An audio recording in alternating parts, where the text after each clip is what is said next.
Good day, everyone. Welcome to TFL class, teaching English as a foreign language. This is our second meeting. In the first meeting, we've talked about our course content, things that we will learn in the whole semester, the activities that we're going to do, and the tasks that you're going to assign and submit. Okay, in this video, we're going to talk more about terminology used in TEFL. Okay, let's start then. Nah, terminology ESL and EFL. In what way are they different? Oke, yang pertama kita mulai dari ESL atau English as a Second Language. Nanti di slide selanjutnya baru kita bahas tentang EFL. Dan ada tugas di akhir bagi kalian tentang mencari how are these two terminology different? Jadi apa perbedaannya? Oke, jadi ESL digunakan dalam dua cara yang berbeda. Yang pertama, ESL adalah istilah umum yang mengacu pada pembelajaran bahasa Inggris kepada pembicara non-bahasa Inggris di negara lain dalam situasi tertentu. Kunci dari kalimat pertama adalah non-bahasa Inggris dan situasi tertentu. Oke, jadi sama-sama sebenarnya ESL dan EFL ini diajarkan kepada pembicara non-bahasa Inggris, cuma konteksnya adalah di negara di mana bahasa Inggris dianggap sebagai bahasa kedua, itu dipakai ESL, dan di mana bahasa Inggris bukan bahasa pertama maupun bahasa kedua, itu dipakai EFL. Oke, berdasarkan konteks tersebut, pengajar bisa menyusun konten pembelajaran bagaimana yang harus diberikan agar sesuai dengan kebutuhan masing-masing peserta didik, entah dia itu ESL atau EFL. Dan kalau rekan-rekan di sini sekalian adalah EFL. Kenapa? Karena second language kita bukan bahasa Inggris. Nah, jadi dalam rangka menguasai bahasa Inggris untuk berbahasa asing atau mempraktekkan bahasa Inggris dalam komunikasi, kita mempelajari bahasa Inggris itu sebagai foreign language. So we need to go overseas in order to find speakers of foreign language commonly, ya. But today in Indonesia, some places are already multilingual, so it's easy to find people using English. Tapi basically, ESL itu firstly applied in the country di mana bahasa Inggris adalah bahasa kedua mereka. Contohnya ada di nomor 2, yaitu negara seperti Amerika Serikat, Inggris atau India, di mana bahasa Inggris dipakai sebagai utama dalam pendidikan dan perdagangan, yaitu bahasa yang dapat didengar dan digunakan oleh pembelajar di luar kelas. Itu bedanya dengan EFL. When you learn English in the class as EFL, so outside the class, commonly you don't hear people talking in English. They talk in either their first or their second language. That's why we are here in Indonesia is called EFL. Ya, slide pertama. Kemudian kita lanjut ke EFL, bahasa Inggris sebagai bahasa asing atau English as a foreign language. Bahasa Inggris dipelajari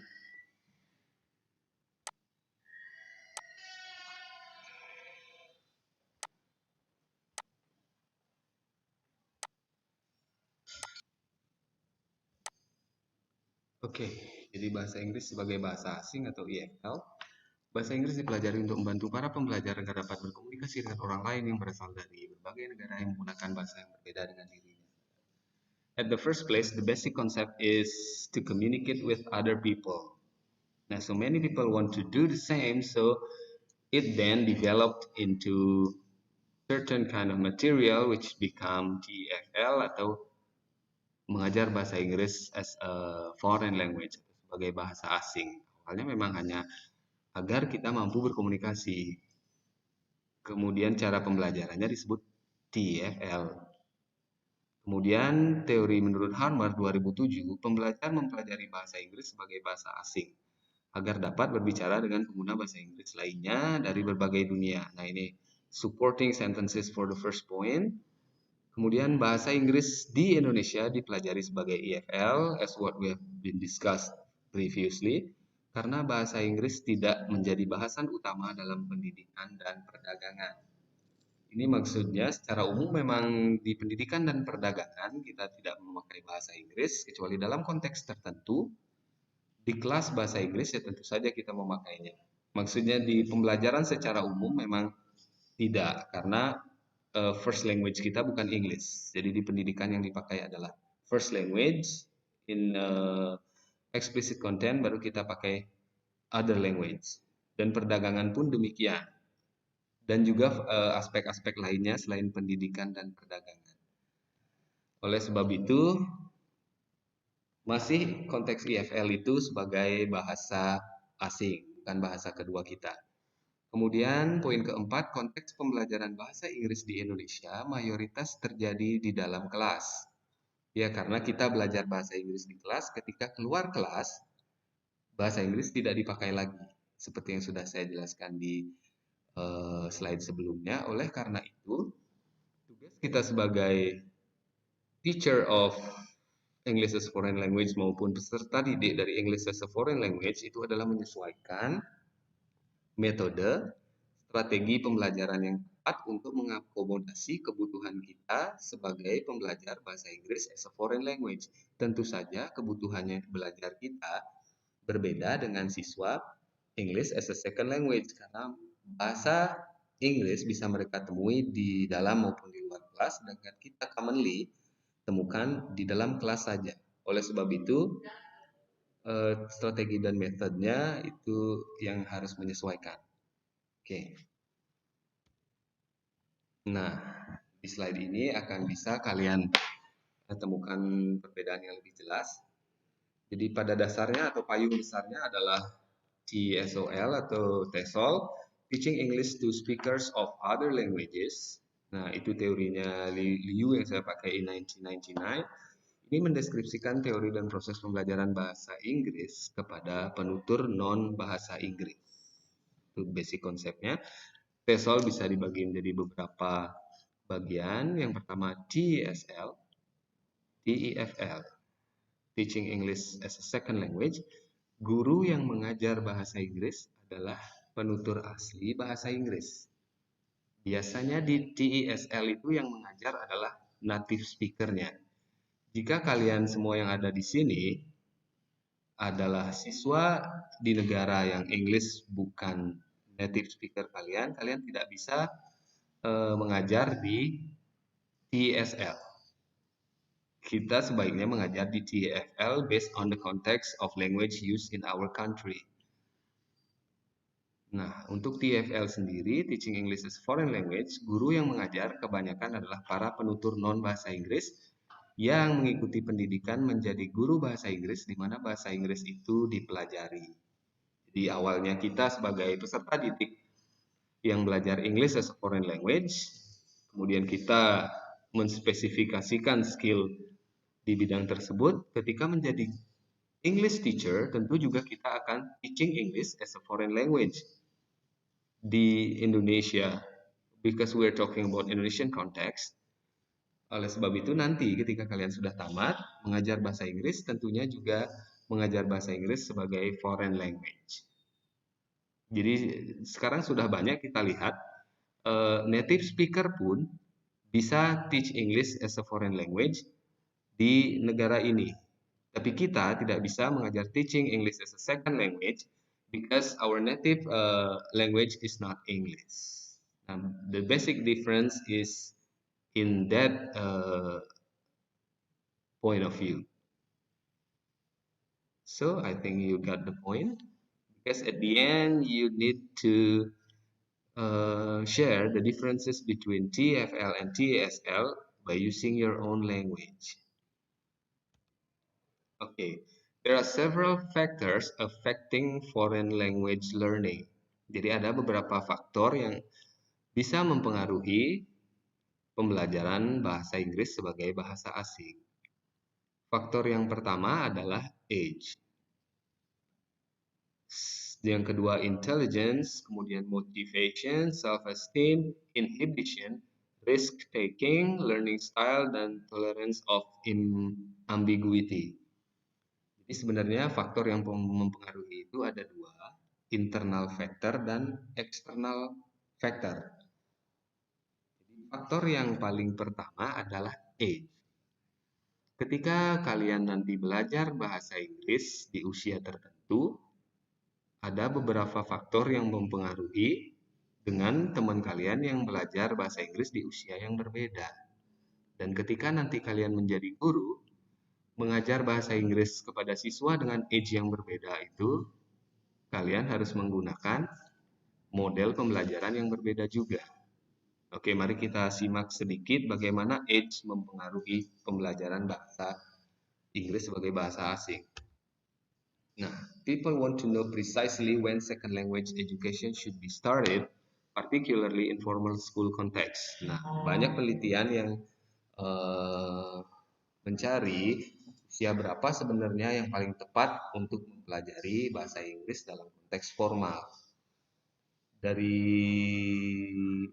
Di Indonesia, di sekolah dasar itu sudah diajarkan dari kelas 1, bahkan ada juga pendidikan non formal yang mengajarkan sebelum anak masuk sekolah dasar. Itu sah-sah saja. Yang penting basic knowledge yang perlu diketahui adalah di usia sekian bagaimana cara anak mempelajari bahasa.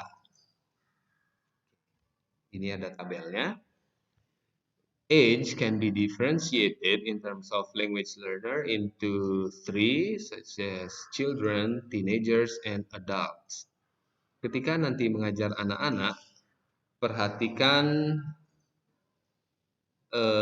ciri-ciri mereka dalam mempelajari bahasa. Yang pertama, they need to move. Jadi, penyusunan aktivitinya yang disesuaikan nanti saat mengajar anak-anak, perbanyak kegiatan yang ada movement-nya.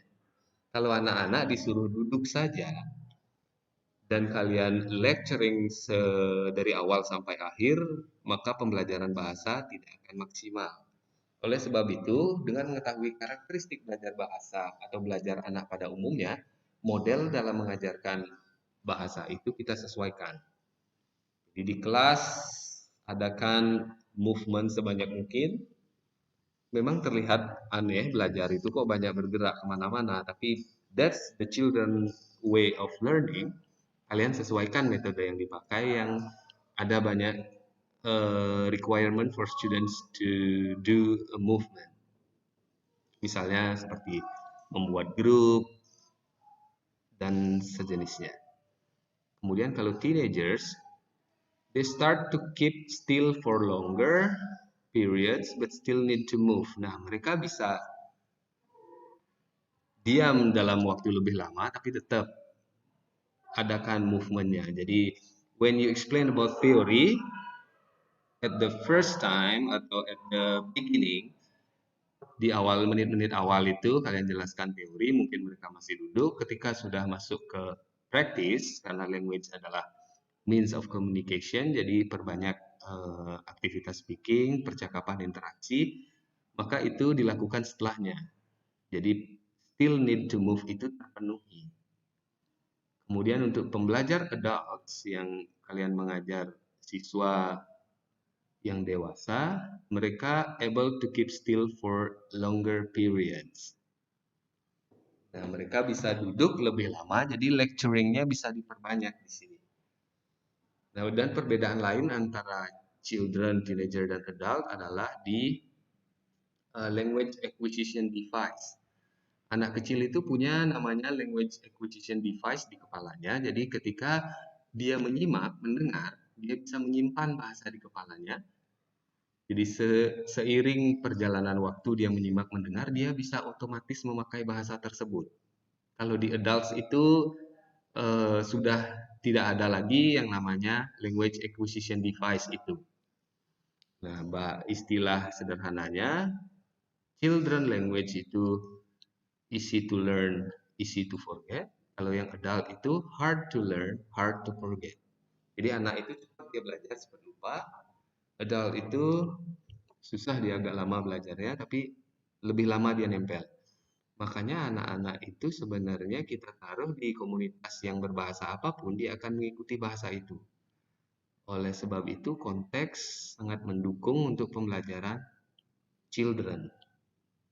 Nah, kalau misalnya kalian nanti mengajar anak-anak berangkat ke sekolah, anak-anak kecil ini di bawah 5 tahun belajar bahasa Inggris di konteks sekolah formal maupun informal. Dia belajar bahasa Inggris, kemudian ketika pulang, di rumahnya dia kembali berbahasa Indonesia atau berbahasa lain dengan orang tuanya. Bahasa Inggris yang dipelajari itu sama sekali tidak bermanfaat nanti atau easy to forget. Makanya sebaiknya bahasa apa yang kalian pakai di rumah dengan bahasa yang sedini mungkin anak pelajari itu match. Jadi anak kursus bahasa Inggris, kalian di rumah bisa berbahasa Inggris, maka anak itu akan sedini mungkin juga bisa berbahasa Inggris. Konteks matters ya. Dan juga ada perbedaan lainnya sampai di bawah nanti bisa dibaca sendiri ya. Nah, itu untuk faktor age-nya. Jadi dengan mengetahui age juga age juga mempengaruhi pembelajaran bahasa, tentu nanti kalian akan lebih matang dalam menyusun materi sesuai dengan usia peserta didik yang kalian ajar. Ngajar SD, misalnya mengajar vocabulary tentang family atau mengajar tentang numbers. Untuk anak SD bagaimana model yang harus saya berikan, untuk anak SMP bagaimana, untuk anak SMA bagaimana. Karena kita sudah menyadari bahwa age mempengaruhi gaya belajar atau proses belajar bahasa Inggris.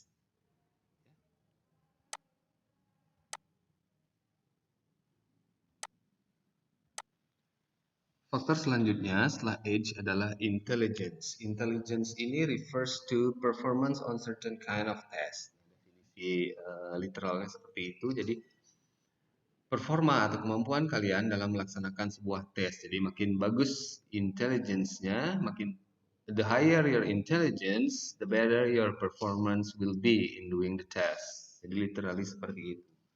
Kemudian teori berikutnya dari Lightbow and Spada mematahkan yang pertama bahwa intelligence is complex and that individuals have many kind of abilities and strength, not all of which are measured by traditional IQ tests. Ya, walaupun ketika mengikuti tes performa kalian bagus, it does not guarantee 100% that you can doing well also in performing the language. Jadi intelligence adalah kemampuan kita dalam menyelesaikan tes, kalau menurut definisi pertama, teks tertentu ya, tapi dalam pembelajaran bahasa, intelijensi kita tinggi, kita cepat menangkap materi yang diberikan, belum tentu berpengaruh pada performa penggunaan bahasa yang bagus juga, karena ada faktor-faktor lain yang sudah kita bahas di awal tadi yang tentunya sangat mempengaruhi.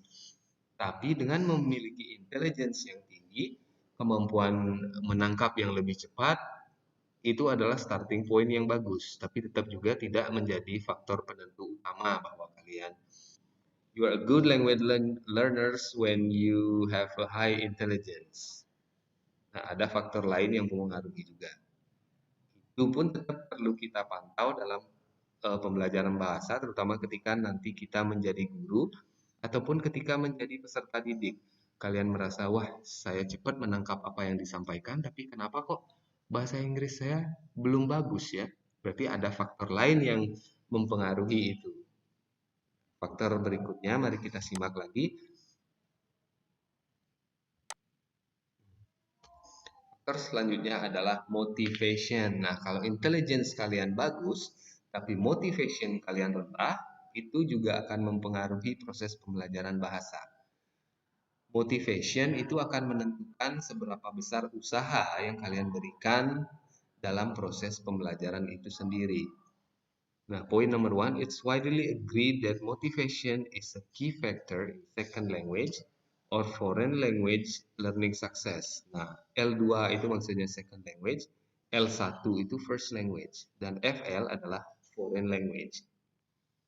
Okay, people may start learning L2 or FL because of various reasons that may come intrinsically or extrinsically. Nah, motivasi ini bisa berasal dari luar, bisa berasal dari dalam.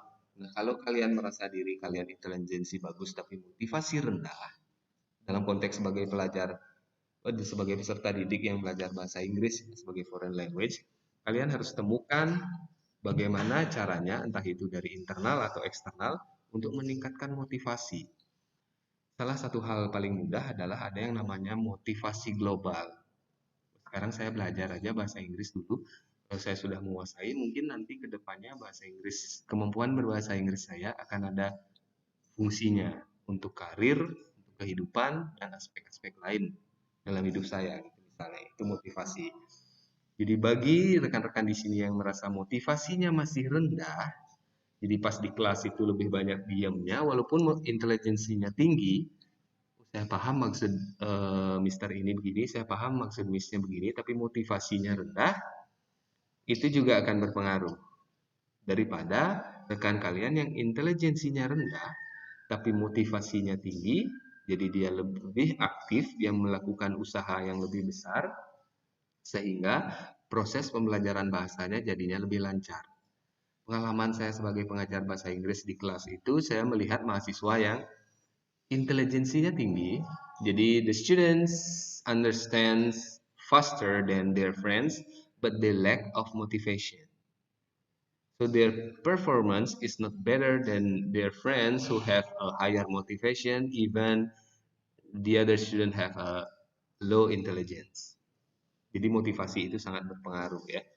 Nah, dalam setting kelas nanti ketika rekan-rekan sudah menjadi pengajar, bangkitkan motivation anak-anak sehingga mereka mampu memberikan effort yang lebih pada saat mempelajari bahasa Inggris. Oke. Kemudian self-esteem. Self-esteem ini adalah internal factors, datangnya dari dalam. Self-esteem berhubungan dengan how you judge yourself. Jadi ini terkait juga dengan self-confidence. How confident are you? Whether your self-esteem is high, artinya kalian confidence. Jika self-esteem is low, artinya you lack of confidence. Kita baca definisinya. Self-esteem is a personal judgment of worthiness that is expressed in the attitudes that the individual holds towards himself. Jadi keyakinan kalian terhadap diri kalian sendiri. Self-esteem juga mempengaruhi ya. Waduh, saya sepertinya tidak bisa. Waduh, saya pemalu. Nanti di depan kalau salah pasti saya akan disoraki sama teman-teman. Jadi self-esteemnya rendah. Wah, ini pelajarannya grammar, ada rumus-rumusnya, saya pasti nggak bisa. Itu sudah self-esteem rendah.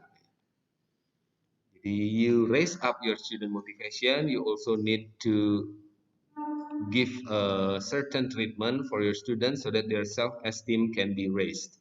Ini bisa dengan memberikan appraisal kepada students. Wow, ketika jawabannya salah ataupun benar, ada appraisalnya. Karena ketika siswa menjawab dengan salah dan langsung kalian hardik to the point, they are going down. Self-esteemnya going down, motivationnya apalagi. Jadi, being a teacher is an art ya sebenarnya. We learn so many things, we deal with the problems that our learners hold. Jadi seru sekali. Sebagai teacher, self-esteem kalian tentunya harus tinggi. Oke, self-esteem salah satu poin yang mempengaruhi foreign language learning. Jadi pastikan mahasiswa itu selalu confident, selalu yakin bahwa diri mereka bisa. Kasih support agar anak-anak selalu berani tampil. Ayo kita tampil ke depan, kita praktekkan bahasa ini, cari grup, do the conversation, and so on and so forth. Ya, make them worth and feel themselves can do it. Oke. Kemudian inhibition refers to the context to which individuals build defense to protect their egos. Ya, ini juga sesuatu yang dari dalam yang menahan diri kalian untuk berani mencoba. Dalam pembelajaran bahasa atau dalam pembelajaran apapun ini biasanya muncul. Tapi dalam pembelajaran bahasa yang namanya bahasa adalah alat komunikasi. Jadi the more you do the practice, the better you can perform. Jadi inhibition ini atau halangan ini yang menahan kalian untuk berani mencoba. Nah, ini jadi satu sebenarnya dari motivation, self-esteem ke inhibition. Perlu sekali nanti mengajar bahasa Inggris ya. Kemudian risk taking. Nah, faktor tadi bermuara juga ke risk takingnya. Seberapa berani anak itu mengambil resiko. Di sini teorinya Ehrman and Oxford in 1995 specifically linked it to risk taking because those who can tolerate ambiguity are more likely to take risks in language learning, an essential factor for making progress in the language. Ya, progres itu muncul kadang-kadang ketika kita berani mengambil risiko. Jadi ketika anak-anak itu cenderung reluctant untuk berpartisipasi dalam diskusi, tentunya progres mereka akan sangat lambat, bahkan bisa jadi tidak membuat progres sama sekali. Jadi risk taking, jadi kalian sebagai pembelajar bahasa, risk takingnya harus ada. Jadi harus berani melakukan kesalahan, berani meningkatkan self esteem dan motivasi untuk selalu berpartisipasi dalam diskusi. Ya. Jadi making mistakes is a part of learning, itu yang harus dipahami dulu. Sehingga you are able or you are brave enough to take any risk. Ya. Risk taking itu mengambil risiko ya, kalau dilihat dari konteks literal meaningnya, wah ini ada risikonya belajar ya. Jadi ya apapun ada risikonya, termasuk belajar bahasa itu adalah ketika kita berani mencoba, sana larinya. Saya coba nanti kalau salah nggak apa-apa. Nah sejenis itu risk takingnya. Ya, jadi pastikan ketika mengajar bahasa Inggris nanti siswa kalian berani untuk mengambil risiko dengan cara give motivation to them. Nah, jadi perhatikan semua anak-anak di kelas ketika mengajar, yang mana yang sepertinya motivasinya rendah, self-esteem-nya rendah, pasti tidak berani mengambil risiko. Nah, di sana tugas rekan-rekan nanti sebagai pengajar untuk memboost up hal tersebut sehingga mereka menjadi berani mengambil risiko. Ketika mereka sudah berani, maka akan ada progres dan di sana kalian sadarkan lagi. Nah, dengan kemampuan kalian atau keberanian mengambil risiko, kalian lihat kan progres yang kalian buat seperti itu contohnya. Nah, yang berikutnya adalah learning style. Setiap peserta didik itu memiliki gaya belajar yang berbeda. Ada yang belajar dengan melihat, ada yang belajar dengan mendengar dan melihat, ada yang belajar dengan banyak bergerak ya. Jadi cara belajar masing-masing peserta didik itu berbeda-beda, termasuk kalian semua di sini pun learning style-nya pasti berbeda. Ada yang lebih cepat mengerti jika diajarkan dengan video atau yang diajarkan dengan bercakap-cakap langsung dan style-style lainnya. Jadi tugas kita sebagai guru nanti adalah ketika masuk perhatikan learning style masing-masing siswa kita. Jadi satu anak ketika kita memberikan model tertentu, ada yang menangkap dengan cepat, ada yang menangkap dengan lambat. Di siswa yang menangkap dengan lambat itu bukan berarti mereka bodoh ya. Itu yang harus kalian sadari pertama, siapa tahu mereka memiliki learning styles yang berbeda. Oleh sebab itu jangan langsung judge bahwa oh anak ini kurang mampu, anak ini kurang mampu. Mungkin saja learning style-nya berbeda, kebutuhan belajarnya berbeda. Dan ketika kalian berikan model yang berbeda, yang mengadres kebutuhan atau learning style dari siswa yang sebelumnya kalian anggap bodoh, justru mereka yang sekarang malah muncul. Di sanalah tantangannya bahwa di satu kelas ada 10 siswa, ke-10 orang itu memiliki learning style yang berbeda. Jadi bagaimana cara kita sebagai seorang pengajar bahasa Inggris agar semuanya paham materi yang kita berikan walaupun learning style-nya berbeda. Tantangan lagi ya, di sanalah serunya when you teach any kind of material, especially language. Nah, sekarang tugas kalian temukan dulu learning style kalian sendiri karena sekarang posisi kalian adalah sebagai peserta didik. Learning style saya bagaimana ya?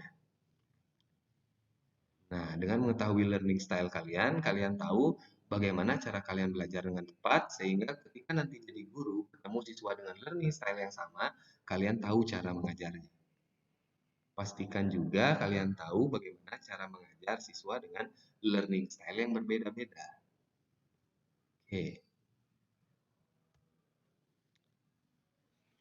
Nah, Ada 3 gaya belajar anak-anak, yaitu visual, audio, and kinesthetic. Sebenarnya ada banyak, di sini kita bahas 3 aja, yang umumnya dikenal dengan VAK learning style. Yang pertama adalah visual learning style, auditory learning style, dan kinesthetic learning style. Kalian di sini masuk ke yang mana? Apakah kalian belajar dengan cepat ketika diberikan materi secara visual, atau auditory, atau kinesthetic? Nah, pahami dulu diri sendiri, and then you know how you learn better, so that you can address the student with the same needs as yours. Seperti itu. Oke, faktor berikutnya yang tidak saya tulis di PowerPoint ini adalah native language atau bahasa pertama kita juga mempengaruhi pembelajaran bahasa asing.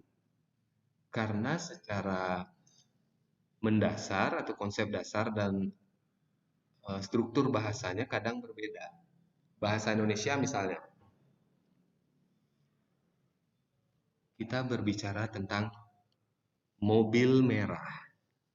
Nah, mobil merah itu, mobil adalah car, merah adalah red. Ketika kita ketemu mobil yang merah, dalam bahasa Indonesia kita bilang mobil merah. Di bahasa Inggris kita tidak bilang car red, tapi red car. Nah, dari segi struktur sudah berbeda, itulah kenapa native language atau bahasa pertama juga mempengaruhi proses kita belajar bahasa kedua. Dengan mengetahui perbedaan struktur dari masing-masing bahasa, kita harus letakkan dulu first language kita. Kita fokus pada bahasa yang kita pelajari. Ada struktur di sana, ada ekspresi di sana, dan ada juga arti yang tidak secara literal diartikan satu-satu. Misalnya, tidak apa-apa bukan berarti bahasa Inggrisnya no what. Seperti itu. Jadi native language bisa mempengaruhi. Oke, I think that's all about factors affecting